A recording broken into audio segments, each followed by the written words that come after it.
the needle on the record. Finds Barrett. Get a shot up. This is for the win. Oh! It's good! Off the window!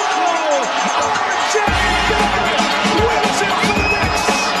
All right, New York Knicks fans, it's Tim with the Online Big Blue, bringing you the best in New York Knicks sports talk and entertainment. Oh, you know what? The Donovan Mitchell rumors are heating up. There's rumors that there is a framework in place to bring him to MSG, to bring him to the Mecca. You read the thumbnail, and you're probably thinking to yourself, I'm not a fan. I would not be a fan of this trade. That I personally would not be a fan of this trade, and that would be furthest from the truth. I am a fan of this trade. I believe if the Knicks made this trade, they would be relevant again, more than relevant in the city. It would harken back to the Patrick Ewing days. It would give us an energy and excitement that the Garden has not seen in a long time. But there are some pitfalls, not only for reference to what the Knicks may have to give up for this deal, but what Donovan may bring to the Mecca. Now, I'm going to tell you right now, the reports are that the Knicks are not going to part with RJ Barrett. That he's coming off a career high 20 points a game.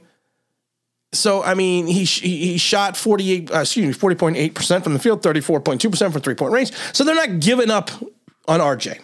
Thank God, because I would not want RJ to go anywhere, because he needs to be a cornerstone. He needs to be a fixture. He needs to be the guy in the middle of this entire team. With the trades that are being made over in Utah, to me, it doesn't seem like, though, that they're going to want to take back many contracts or even young talent, because of the fact I think they're going to want assets. Now, assets are the one thing that the Knicks have plenty of. You take a look at the fact that they have four of their own first-round picks, which would be in 2023, 2025, 2027, and 2029.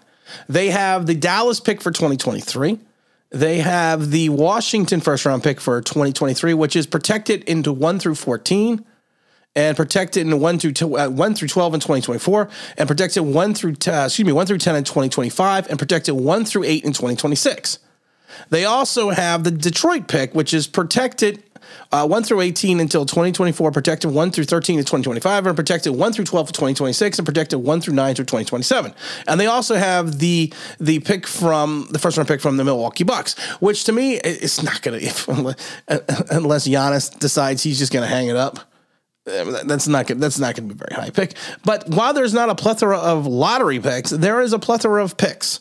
There's a large quantity of picks that they can move. Now, of course, the Knicks, we talked about this before, cannot trade their picks in back-to-back years because of the Knick rule, if anyone remembers that. But they have enough assets to add on to a deal where you could potentially give them 8 picks. I would not unload 8 first rounders, but maybe you do, because you would still have a couple first rounders sprinkled in here and there, but you have 8 picks to work with. 8 first rounders in multiple years, depending on where they fall and depending on these other, it basically also really depends on the other teams, because this way it'll slide into certain years, but it really depends. But you still have a ton of picks. You still have a ton of controllable draft assets to offer this team. And like I said, the Knicks have come out and said they are not getting rid of RJ Barrett. They still think he's on an all-star trajectory, and I happen to agree as well.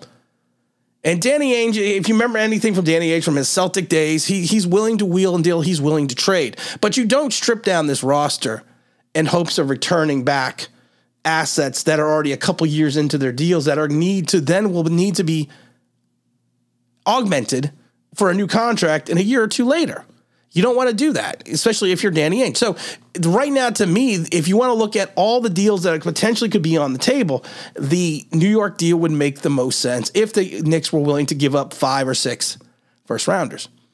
Would I give up 5 first rounders? Yeah, I probably would give up 5 first rounders for Donovan Mitchell. But you have to remember, Donovan Mitchell comes with some warts. You have a defensive-minded coach in Tom Thibodeau.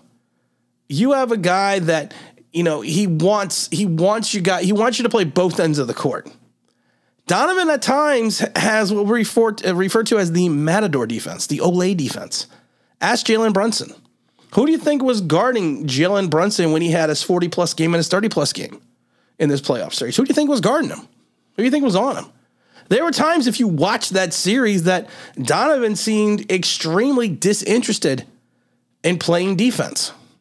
Now, that is a bad combination, unless your name is Derrick Rose, to have coming in to play on a Tibbs team. And also, if you think about it, you're going to have a very smallish backcourt. You are not going to have you are not having two titans of height and weight sitting there in this backcourt right now. And there are teams that could take advantage of that. So between the lack of defense at times, the lack of height, and I've always said that defense, you could be a bad defensive player, but it's your willingness to play defense on the other end that makes you either an average defensive player or a horrid defensive player. And I just don't see the attitude at times and the enthusiasm at times for Donovan Mitchell to play defense. That's just an honest assessment. That is just an honest look. And you have to be worried that, like I said, that if that transpires in New York and he's not playing defensive well and he's not scoring, let's say, at the clip that we want him to, that's going to be a recipe for disaster. The other issue you can foresee is you have two guys who should predominantly be on the ball. You assume you're going to move Donovan Mitchell over to a shooting guard position, but there are certain scouts in this league, and there's certain people that over in Dallas, I've talked to a couple people in Dallas, that think that while Jalen is going to play well on the ball and with the ball, that at times he is going to excel more as a scorer while he's rotating, while he's moving, while he's in the flow of the offense, while he doesn't have to be ball dominant. Now, the problem is, I think that Donovan is going to need to be ball dominant. But the issue is with that, I don't think he can be the facilitator that we need him to be in this offense. That's going to have to rely on Jalen Brunson. In some ways, these guys' skills kind of mirror each other. And that should be a slight concern as well. But listen, I'm going to tell you this. If you are turning around and telling me you're giving up draft assets to add another young core player to this nucleus, and he could be around for the next 3 to 5 years, and you're going to have Jalen Brunson, you were going to have Donovan Mitchell, Mitchell Robinson, Julius Randle, and R.J. Barrett, you have a team that, like I said, could potentially be a 2 or 3 seed right now with that lineup and with the current second unit that we have with Quickly and Toppin and Grimes and Rose. You have something there that could be special for the next 2 to 3, maybe even 4 years. So that's what you need to figure. You can't worry about what these assets may be in reference to the first rounders when you know you have a commodity in Donovan Mitchell and you have a guy who can help improve this team immediately, push them back into playoff contenders, and have the ability to potentially make a deep run in 2023. And again, this is Tim with the Online Big Blue. We'll bring you the best of New York Knicks sports talk and entertainment. And as always, if you could if you subscribe, if you can ring that bell, you know what it means, that'd be awesome.